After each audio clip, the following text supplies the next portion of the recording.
ফের হাইকোর্টে রাজ্যের ধাক্কা, চাকরিহারা শিক্ষাকর্মীদের ভাতা আপাতত স্থগিত থাকছে। এখনই গ্রুপ সি গ্রুপ ডি ভাতা দেওয়া যাবে না। প্রাথমিক পর্যবেক্ষণে বিচারপতি অমৃতা সিনহা এমনটাই জানিয়ে দেওয়া হয়েছে এবং এত দ্রুত টাকা কিভাবে দিচ্ছেন রাজ্যকে, এবার প্রশ্ন অমৃতা সিনহার। ফের হাইকোর্টে রাজ্যের ধাক্কা, এখনই গ্রুপ সি গ্রুপ ডির ভাতা দেওয়া যাবে না। প্রাথমিক পর্যবেক্ষণ বিচারপতি অমৃতা সিনহার। এত দ্রুত টাকা কিভাবে দিচ্ছেন রাজ্যকে, প্রশ্ন এবার বিচারপতির।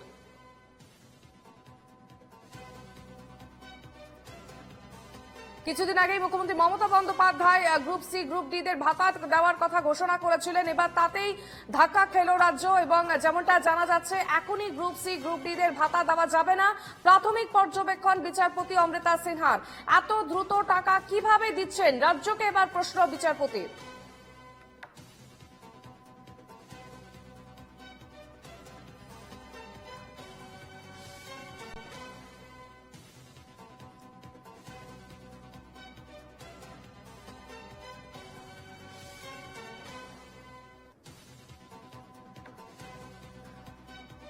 যে বড় খবরে আমরা নজর রেখেছি, ফের একবার হাইকোর্টে রাজ্যের ধাক্কা, এখনই গ্রুপ সি গ্রুপ ডির ভাতা দেওয়া যাবে না। প্রাথমিক পর্যবেক্ষণ বিচারপতি অমৃতা সিনহার।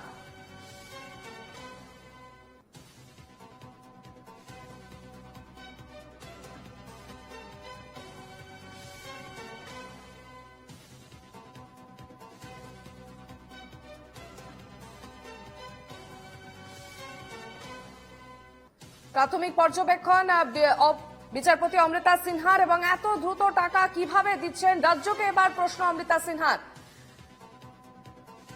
গ্রুপ সি গ্রুপ ডি এর ভাতা দেওয়ার কথা ঘোষণা করেছিলেন মুখ্যমন্ত্রী।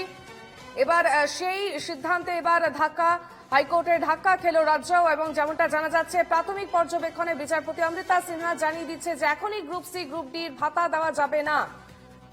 বিস্তারিত আপডেট দেবে টেলিফোন লাইনে রয়েছেন আমাদের প্রতিনিধি দেবিকা মজুমদার। দেবিকা, আর কি কি জানানো হয়েছে হাইকোর্টের তরফ থেকে?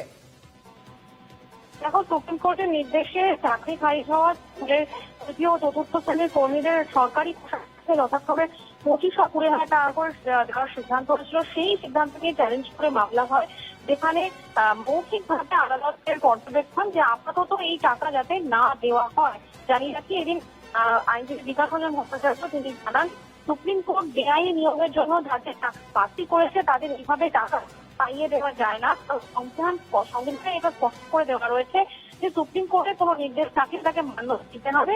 কিন্তু এক্ষেত্রে 3 এপ্রিল সুপ্রিম কোর্টে দেওয়া 26,000 চাকরি খারিজের নির্দেশ পুনর্বিবেচনায় আবেদন করা হয়েছে শীর্ষ আদালতে এবং তারপরে গ্রুপ সি ও গ্রুপ ডি চাকরি খারিজ কর্মীদের পাশে দাঁড়ানোর নামে সরকারি কোষাগার থেকে টাকা দেওয়া হয়েছে এবং এর পাশাপাশি সরকারি টাকা দেওয়ার যে সুযোগ, সে পাবলিক পারপাসে সরকারি সুযোগ সেই সংবিধানে সেই অনুযায়ী নিয়ম রয়েছে, কিন্তু সেটা সুপ্রিম কোর্টের এই নির্দেশের পর যাদের চাকরি খারিজ হয়েছে তাদের জন্য কার্যকর নয়।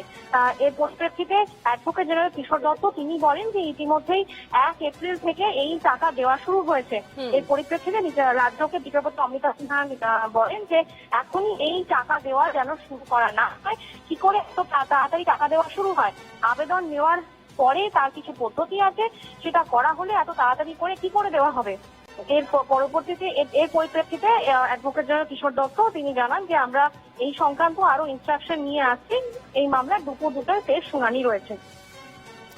দেবিকা, আরো একটা বিষয় আমরা জানি, শুনানিতে মামলাকারীদের হয়ে সওয়াল করেছেন আইনজীবী বিকাশ রঞ্জন ভট্টাচার্য, তিনি কি বলেছেন?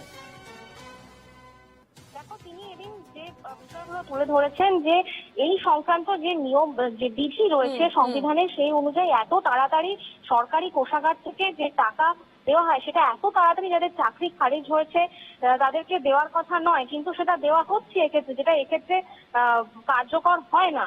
তার স্পষ্ট এদিন সওয়াল ছিল যে সুপ্রিম কোর্ট বেআইনি নিয়োগের জন্য যাদের চাকরি বাতিল করেছে তাদের এইভাবে টাকা পাইয়ে দেওয়া যায় না, কারণ সংবিধানে স্পষ্ট করে দেওয়া হয়েছে যে সুপ্রিম কোর্টের কোনো নির্দেশ থাকলে তাকে মান্যতা দিতে হবে।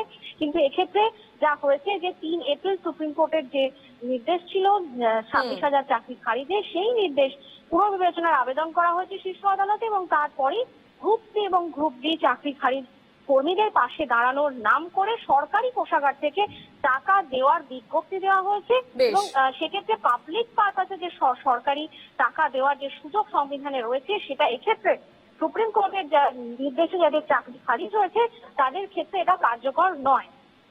বেশ, নজর রাখো দেবিকা, ধন্যবাদ।